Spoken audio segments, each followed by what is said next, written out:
वे, वे एक वचन नहीं है, बहुवचन है। They do the reads book, क्या वे पुस्तक पढ़ते हैं। इसके बाद साइन ऑफ इंट्रोगेशन। समझ में आया? समझ में आ रहा है ना? कोई डाउट? ओके। तो प्रेजेंट इंडेफिनिट टेंस में कितने पार्ट होते हैं, कितने प्रकार के होते हैं? What is kinds of present indefinite tense? पहला present indefinite tense, present continuous tense, present perfect tense और प्रेजेंट परफेक्ट कंटीन्यूअस टेंस। हम पहले जो है प्रेजेंट इंडेफिनिट टेंस के बारे में बता रहे हैं और जान रहे हैं, ठीक है। प्रेजेंट इंडेफिनिट टेंस का अफर्मेटिव सेंटेंस क्लियर हुआ। अफर्मेटिव मतलब क्या होता है? स्वीकारात्मक वाक्य, जो हम स्वीकार करते हैं। Accept. First present indefinite tense is the sentence which is accepting and doing work। जो एक्सेप्ट किया है, स्वीकारात्मक क्या है? स्वीकार किया है और अपना कार्य कर रहा है, ठीक है। और राम पुस्तक पढ़ता है, जैसे मैंने बताया, राम क्या कर रहा है? पुस्तक पढ़ रहा है। Ram reads book, Ram reads book. इसके हिसाब से और क्या टेंस बोले आपको? कोई डाउट है? ठीक है, ओके। तो प्रेजेंट इंडेफिनिट टेंस क्लियरिटी आई। कैसे हम जानेंगे प्रेजेंट इंडेफिनिट टेंस है? एक बार रिपीट करते हैं। जिस हिंदी वाक्य के अंत में क्या रहेगा? जिस हिंदी वाक्य के अंत में पहचान क्या है? How you can recognize of present indefinite tense. हम प्रेजेंट इंडेफिनिट टेंस को कैसे पहचानेंगे?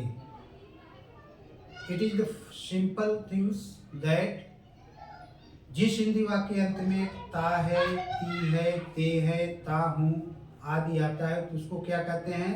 Present indefinite tense.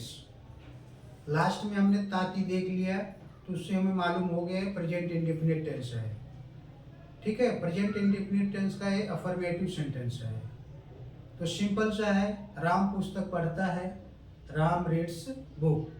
Ram subject है, रीड वर्ब है और बुक क्या है? ऑब्जेक्ट है। ऑब्जेक्ट मीन्स जिस पे काम किया जाता है, कर्म।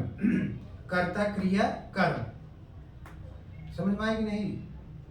राम रीड्स बुक, राम करता है, रीड्स एक क्रिया है, वर्ब है, बुक क्या है? ऑब्जेक्ट मीन्स कर्म। समझ में आया कि नहीं? सिंपल सा है। समझ में आ गए बच्चे?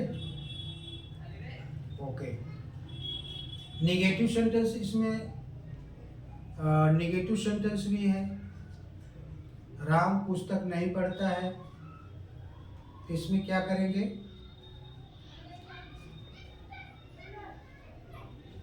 इसमें सब्जेक्ट के अनुसार डज और डू नॉट का प्रयोग करते हैं। डज और डू नॉट का प्रयोग करते हैं। ही, सी, इट सिंगुलर पर्सन सब्जेक्ट के साथ डज का प्रयोग होता है। आई, वी, दे, वी सब्जेक्ट के साथ डू का प्रयोग करते हैं। हम, तुम पुस्तक नहीं पढ़ते हो। ट्रांसलेट क्या होता है? क्या होगा इसका translation? You do not read the book. क्या हो गया sentence? You do not read the book. Clear? Okay. और अपना इसमें अफर्मेटिव नेगेटिव सेंटेंस समझ में आ गया? समझ में आया? कोई डाउट? आगे बढ़ें। इसका अफर्मेटिव देख लीजिए, अपना ये इंट्रोगेटिव। इंट्रोगेटिव मीन्स क्या होता है? अरे इंट्रोगेटिव मीन्स होता है, साइन ऑफ इंट्रोगेशन का चिन्ह रहता है, कोई प्रश्नवाचक चिन्ह जिसको बोलते हैं। क्या रहता है? प्रश्नवाचक चिन्ह। क्या तुम स्कूल जाते हो? कोई क्वेश्चन कर रहा है, कोई क्वेश्चन कर रहा है, तो उस क्वेश्चन जो अपना स्टेटमेंट हिंदी में जो रहेगा उसमें जो है साइन ऑफ इंट्रोगेशन का चिन्ह भी रहेगा। समझ में आया कि नहीं? क्या तुम पुस्तक पढ़ते हो? डज, इसमें डज लगेगा कि डू लगेगा? क्या तुम पुस्तक पढ़ते हो? तुम क्या है? एक वचन है कि बहुवचन है? सिंगुलर है या प्लूरल है? ये बहुवचन है। क्या सेंटेंस होगा? Do you reads book? Do you read the book? क्या तुम पुस्तक पढ़ते हो? समझ में आया? डज डू का प्रयोग होता है। और वह पुस्तक पढ़ता है? Does he read the book? Does he reads the book? समझ में आया कि नहीं? ये अपना अफर्मेटिव और निगेटिव सेंटेंस और इंट्रोगेटिव सेंटेंस है। इसमें हम आप लोगों को कई एग्जाम्पल भी देंगे और आपको 10 या 15 जो है ट्रांसलेशन हिंदी में देंगे, उसको इंग्लिश में आपको ट्रांसलेट करना पड़ेगा। कोई भी दिक्कत, कोई भी इश्यू आता है तो बताइएगा, उसको हम सॉर्ट आउट करेंगे। ठीक है? यहाँ तक आप लोग क्लियरिटी आ गया है? प्रेजेंट टेंस क्या है, अफर्मेटिव सेंटेंस क्या है, निगेटिव सेंटेंस क्या है, इंट्रोगेटिव सेंटेंस क्या है? समझ में आया कि नहीं आपको? ओके,